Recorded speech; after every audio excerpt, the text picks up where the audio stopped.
What's good, everybody? Old Papa G here, and it's 8 more days until Shadowlands. I'm pumped up. I know everyone that watches my films are definitely pumped up as well.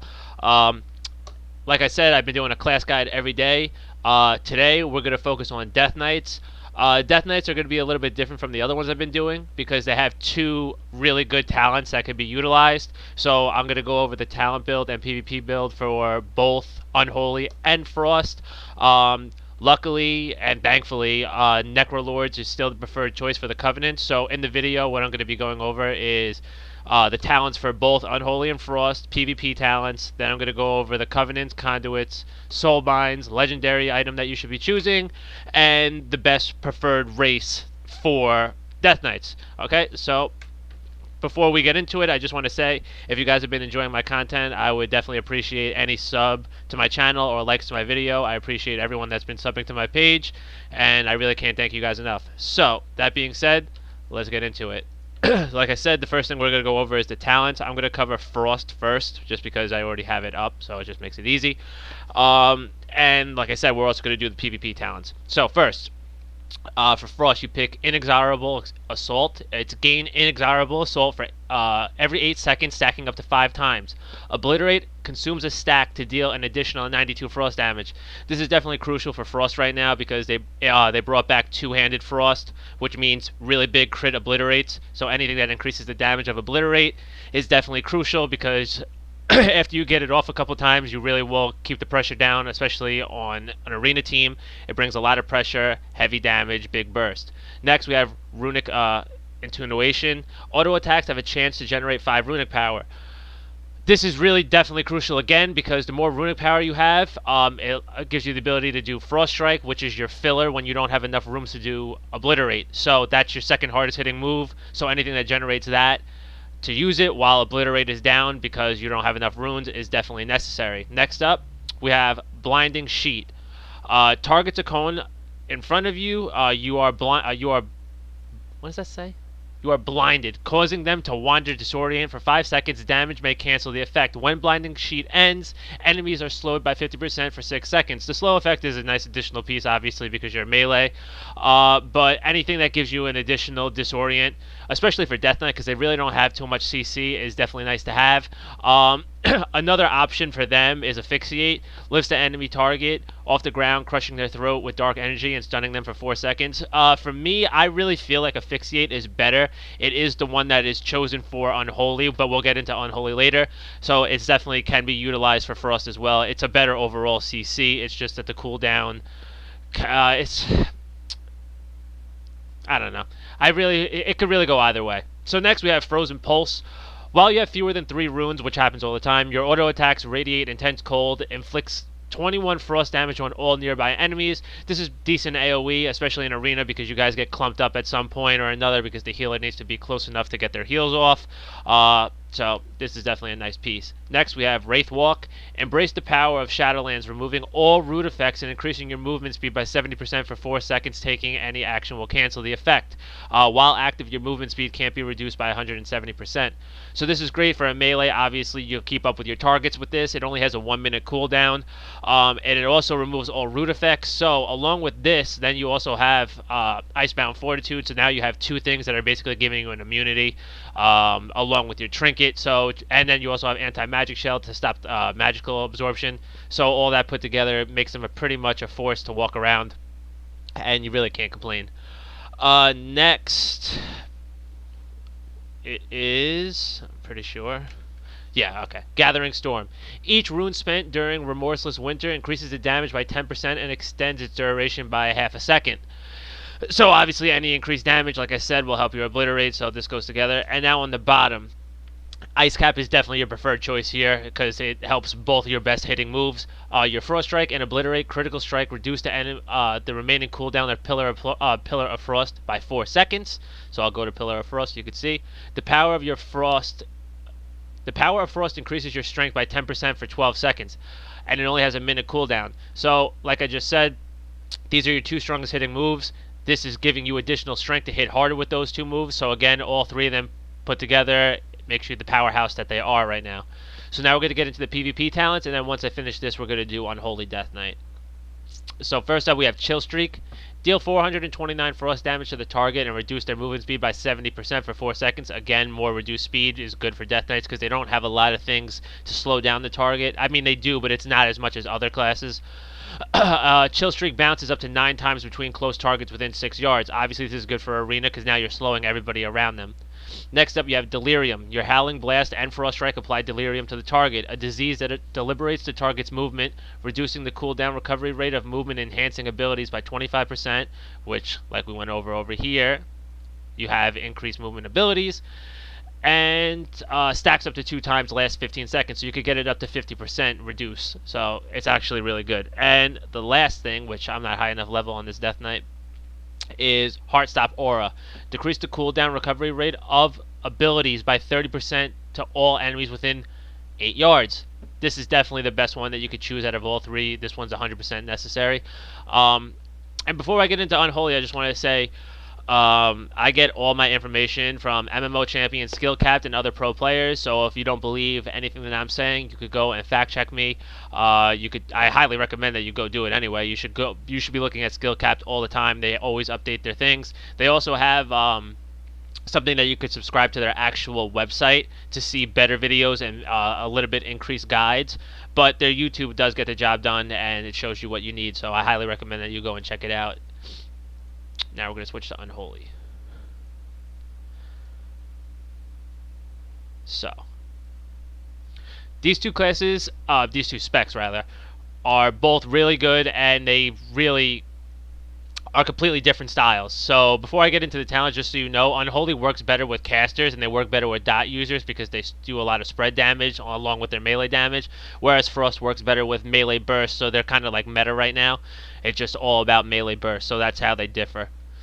Okay, so let's get into it. First up, we have Clawing Shadows. Oh, yeah, one more thing. There's two different builds that you could do. You could either do a Clawing Shadows build, or you could do a Necrotic Strike build. I'm going to be going over the Clawing Shadows build. I'm going to put in the description the link to Skill Cap's video where they talk about the other build, but as of right now, Necrotic Strike isn't as strong as it used to be, so this is the preferred build as of now, but if things change, you definitely want to check out that build. So first up is Clawing Strike. Deals 197 shadow damage and causing 1 Festering Wound to burst. So again, Festering Wound is one of your dots that you're going to spread. You can spread your diseases. Like I said, that's why they work better with dot users and casters. Next, Unholy Blight. Surround yourself with a vial of Swarm of Insects for 6 seconds, stinging all nearby enemies and infecting them with Virulent Plague. And an Unholy Disease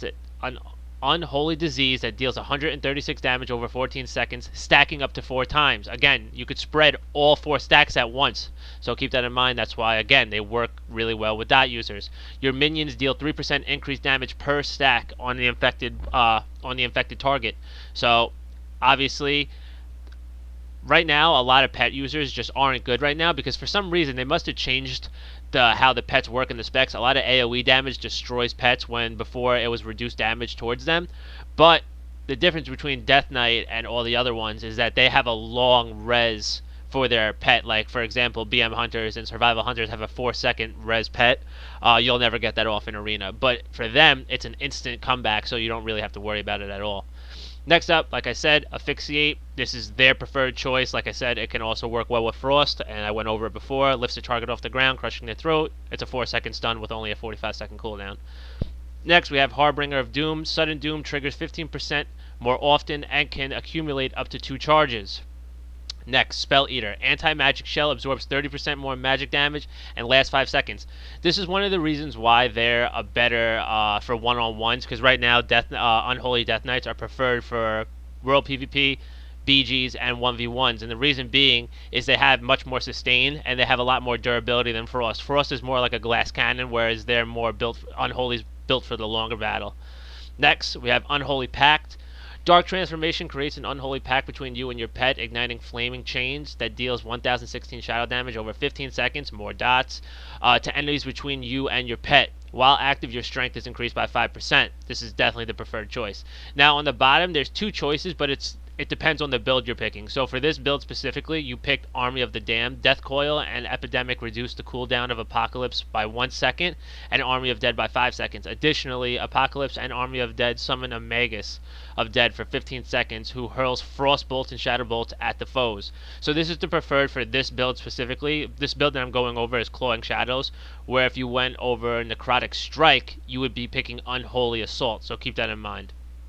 Now for the PvP talents, obviously it's not going to be Necrotic Strike because that's not what this build is. So I just wanted to say that. We'll go over this one first. Necromancer Bargain. The cooldown of Apocalypse is reduced by 45 seconds. That's a big decrease. But your Apocalypse no longer summons ghouls, but instead applies Crypt Fever to the target. Again, more dot spread. It deals up to 8% of the target's maximum health and shadow damage over 4 seconds. Healing spells cast on this target will refresh the duration. So this is really great to have because, like I said, you spread all your dots. This basically means that this dot will be on the target forever in Arena because obviously people are always healing, so it's always going to be on the target. You don't even really need to worry about bringing it back up. So that's how good it is. Next. For them, you're going to pick Dome of Ancient Shadow. Increase the spell damage reduction effect of your anti-magic zone by 60%. This is definitely big, and it's really good against casters in Arena or 1v1ing against casters. This is basically a caster's nightmare because they have a lot of interrupts and just things to stop casters. And the last thing is Raise Abomination. Replace Army of Undead. Raises an Abomination for 25 seconds, which wanders and attacks enemies near where it was summoned, applying Festering Wound when it melee attacks and affecting all those nearby with the Plague. It also reduces the cooldown to 1.5 minutes, so you'll get to use it more often. So it's definitely something to pick. You definitely want that. So that's going to be it for the talents. Now we're going to get into the races, covenants, conduits, and all that good stuff now. Alright? So we're going to go over the races first. So if you're going to be choosing Alliance, the preferred pick is always going to be Human. If you can be Human, you're going to definitely pick Human. And the reason why is for their main ability, which is Will to Survive, which gets you out of all stuns with only a 3-minute cooldown. Basically what this is going to do for you is allow you to pick 2 damage trinkets instead of picking the Gladiator's Medallion version of the trinket to get you out of CCs. So you definitely want this for increased damage. Along with that, they also give their passive ability Human Spirit, which gives you 2% increase to secondary traits, which is basically crit and haste and all that stuff. So it's definitely really good to pick Human all the time.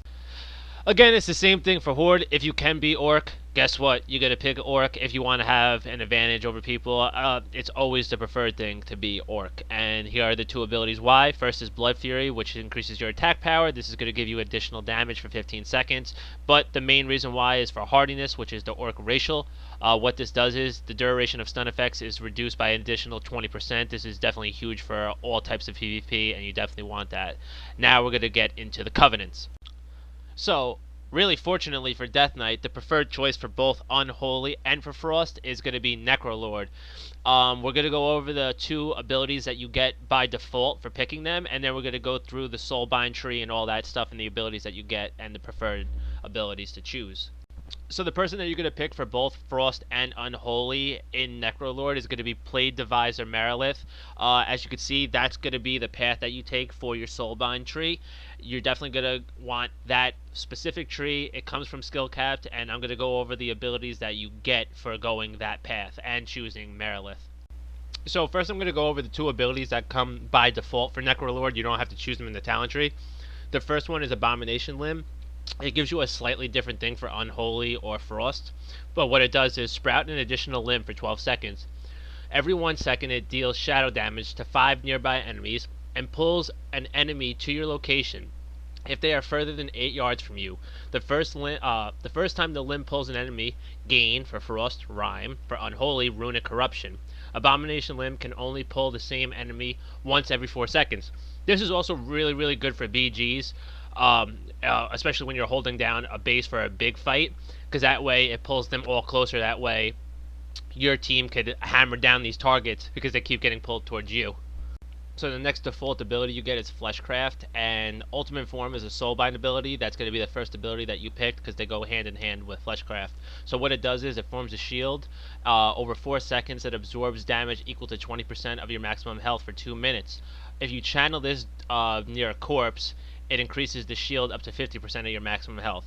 What Ultimate Form does, while channeling Fleshcraft, you are immune to CC. Finishing the full channel also grants an another 4 seconds of crowd control immunity. So Ultimate Form is a must. They go hand in hand, and obviously that's a great choice for PvP. So out of the conduits that you choose, you're going to be picking 2 potencies, 1 finesse, and 1 endurance. So for the first potency, this is a no-brainer for both Death Knight choices, is a Brutal Grasp. Abomination Limb deals an additional 50% increased damage to enemies it pulls to you. Obviously 50% is a big jump in damage. If you're already picking Necrolord and you get that ability by default, you might as well pick this. That's why this is the first choice. Next up, we have Embrace Death. This is more for Unholy than Frost, but it can be utilized for both. Sudden Doom increases the damage of your next Death Coil by 40%. I know it talks about damage, but something else to keep in mind, when you do Lynchborn, you could also heal yourself. As of right now, I don't know for sure whether it also increases the healing by 40%, but it's also something to keep in mind for an additional support for yourself. Now for our finesse one, it's going to be Chilled Resilience. Icebound Fortitude's cooldown is reduced by 15 seconds. This is definitely a big one because Icebound Fortitude is a big deal for Frost. Obviously, it makes you immune to slows and all this good stuff like that. So you definitely want this. Any reduced cooldown to that move specifically is a big deal to have. Next up, we have Eradicating Blow. This is a big one for Frost. Obliterate increases the damage of your next Frost Strike by 10%, which is already your second hardest hitting move, and this stacks up to 2 times, so a 20% increase on your second hardest hitting move essentially is making it tied with your hardest hitting move. This is definitely a big deal for Frost. You 100% want this one. Next up, we have Convocation. This one's really for Unholy only. When Festering Wound bursts, the cooldown of Apocalypse is reduced by half a second. Those burst constantly, so you will actually get a good amount of a reduction to the cooldown of Apocalypse with how often they do burst. So now we're going to end off the video how I always do with the legendary item, which is the preferred choice. Especially for Frost, this is the one that you're going to be picking. It's called Biting Cold. Remorseless Winter's damage is increased by 15%. And the first time Remorseless Winter deals damage to 3 different enemies, you gain Rhyme. Especially in BGs or Arena 3v3, you're always going to hit all 3 targets at some point. So this is definitely going to be worth your while by gaining Rhyme. So this is, and not only that, but the increased damage, 15%, is nothing to sneeze at. That's a big damage increase. So this is definitely going to be your preferred choice for Frost. Okay, everybody, so that's it for today's video covering Death Knight. I hope you guys enjoyed the content that I've been putting out. Like I said, after today, there's going to be 7 more days until Shadowlands, and I have 7 more classes to cover. I promise I will be making a class guide every single day to cover all of them. Like I mentioned earlier, if you guys have been enjoying my content, I would greatly appreciate a sub to my channel if you could. And as always, thank you all for tuning in.